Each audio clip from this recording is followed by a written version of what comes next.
Com Fernando Santa Cruz? Esta é a pergunta que há 45 anos traz angústia para a família dele.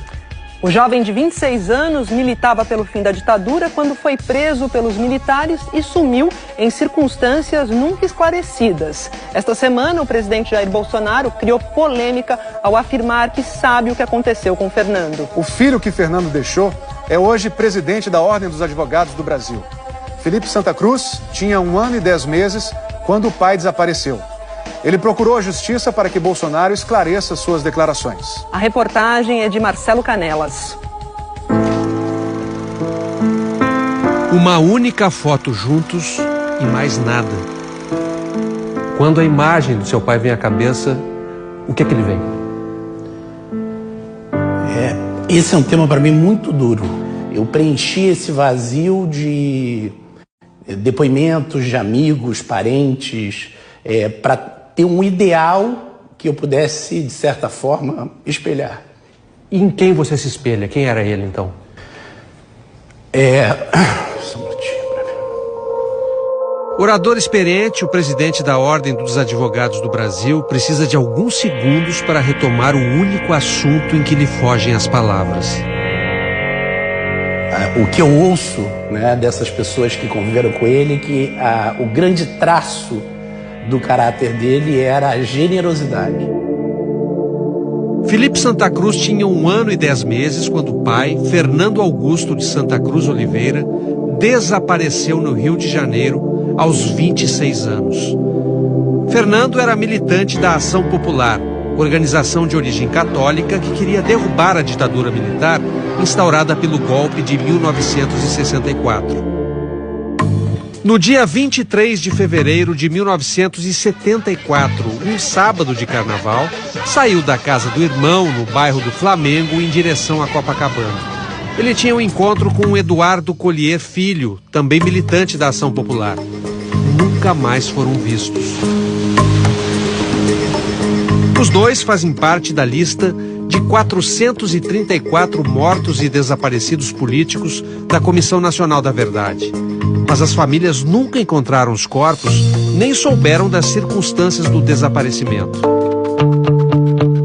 Na segunda passada, ao criticar a atuação da OAB durante a investigação do atentado que sofreu no ano passado, o presidente Jair Bolsonaro disse saber o que tinha acontecido com o pai do presidente da Ordem.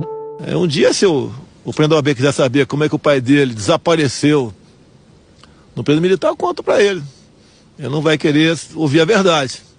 Eu conto para ele. A versão, não é a minha versão. Aqui, a minha vivência, né, me fez chegar a essas conclusões, né, naquele momento.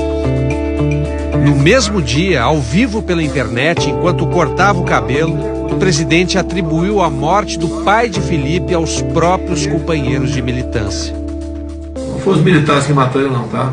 Todo mundo tem certeza que haviam justiçamentos. Então as pessoas da própria esquerda, quando desconfiavam de alguém, simplesmente executavam.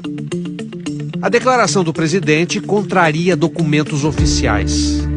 A que conclusão chegou a Comissão Estadual da Verdade em relação a Fernando Santa Cruz? Que ele foi sequestrado pelo Estado ditatorial e que esse regime, que durou 20 anos no Brasil, o matou. Qual o documento mais importante, na sua opinião, que comprova isso? É o documento que prova a sua prisão, porque em 79 foi feito um levantamento pelos órgãos de repressão e esse documento cita a prisão dele. O documento do Serviço Secreto da Aeronáutica foi encontrado no Arquivo Nacional por Lilian Gondim, amiga de infância de Fernando, companheira de Ação Popular e voluntária da Comissão da Verdade. É o primeiro documento que existe que diz que Fernando foi preso, que até esse momento a família, apesar de ter batido em todas as portas, né, nunca o Estado disse que Fernando tinha sido preso. Sempre era negado. Existem 2 hipóteses sobre o destino do corpo de Fernando. Ou teria sido incinerado no forno de uma usina de açúcar em Campos, no estado do Rio, ou enterrado no cemitério de Perus, em São Paulo. Uma nova certidão de óbito foi expedida e será entregue à família este mês, dizendo tratar-se de morte não natural violenta causada pelo Estado brasileiro. Depois disso, na quarta passada, o presidente Bolsonaro trocou 4 dos 7 integrantes da Comissão de Mortos e Desaparecidos. 2 militares e 2 políticos do PSL foram indicados por ele. 3 gerações da família Santa Cruz receberam um Fantástico em Olinda, Pernambuco, onde Fernando nasceu. Se dizem aliviados pelo fato de Dona Zita, mãe de Fernando, não ter ouvido a declaração do presidente Bolsonaro. Ela morreu há pouco mais de um mês, aos 105 anos, depois de passar a vida lutando para encontrar o filho. Ela passou muito da dor, no sentido de que a dor faz a gente amadurecer, faz a gente ver um mundo diferente, faz a gente lutar e lutar pelo aquilo que a gente acredita. E vovó era esse exemplo de solidariedade, de humanismo. Dona Zita e o médico Lincoln Santa Cruz tiveram 10 filhos. Fernando era o 5º. O Fernando era um filho muito carinhoso, muito amigo. Ele só me chamava a velha Zita. O desaparecimento dele transformou uma pacata dona de casa num vigoroso símbolo da luta pela democracia. Tem uns versos que eu acho muito bonito, que diz assim: e o véu do esquecimento, baixando sobre as coisas, tudo apaga. Menos da mãe no triste isolamento, a saudade que o coração lhe paga.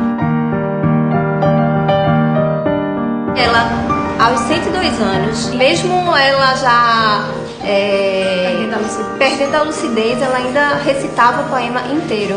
A gente tem esse sentimento que ela viveu 105 anos justamente em busca da verdade. A pessoa, para viver muito, tem que ter uma causa para lutar. E a causa que a mamãe teve para lutar sempre foi saber o que aconteceu com o filho dela. Eu me lembro muito vovó sentada no terraço, né, sentada na cadeira de balanço, e ela ficava pensativa. Ela fazia: ai, minha filha, eu fico pensando, escutando a voz do meu filho dizer: velha Zita, tô chegando. Foi nesta casa, hoje alugada por uma loja, que Dona Zita viveu praticamente a vida inteira. Ela nunca aceitou mudar de endereço por acreditar que um dia alguém do governo podia aparecer com notícias do filho. Nem de telefone ela trocou, à espera de uma ligação que jamais aconteceu. As cartas de Dona Zita são famosas na família. Escreveu dezenas para generais, autoridades policiais, ministros, políticos do governo e da oposição, e a todos fazia a mesmíssima pergunta: onde está meu filho? As cartas de Dona Zita foram publicadas neste livro. Em uma delas, ao Marechal Juarez Távora, militar que havia sido ministro nos 3 primeiros anos da ditadura, escreveu: que direi ao meu neto quando jovem se fizer e quando me indagar que fim levou seu pai, se ele não tiver a felicidade de seu regresso? Direi que foi executado sem julgamento, sem defesa, às escondidas por um crime que não cometeu? Ao final da carta, faz ao Marechal a pergunta de sempre: é mais ao Pai e à generosidade do seu coração que me dirijo, neste momento de extrema angústia e desesperança, mas é também a sua consciência de homem que endereço o meu comovido apelo. Onde está meu filho? Mais de 40 anos depois, agora é o neto de Dona Zita que quer explicações oficiais. Felipe Santa Cruz ajuizou uma petição ao Supremo Tribunal Federal para que Bolsonaro esclareça o que disse. O presidente tem 15 dias para se manifestar, embora ele não seja obrigado a fazê-lo. Quase um tapa, quando disse que, se eu quisesse, ele diria o que aconteceu com meu pai. Eu quero. Eu e todas as famílias de desaparecidos do Brasil sempre buscamos isso. Nunca minha avó morreu sonhando que um presidente da República esclarecesse para ela o que aconteceu com o filho dela. O senhor aceitaria um pedido de desculpas dele? Com toda certeza. Para mim, para o meu coração, basta. A minha vida é toda construída em negar o rancor. Porque eu tinha 2 opções na minha vida. Ou viver envenenado com o que aconteceu com meu pai no início da minha vida, olhar para frente, né? Levar na vida o que de belo ele deixou.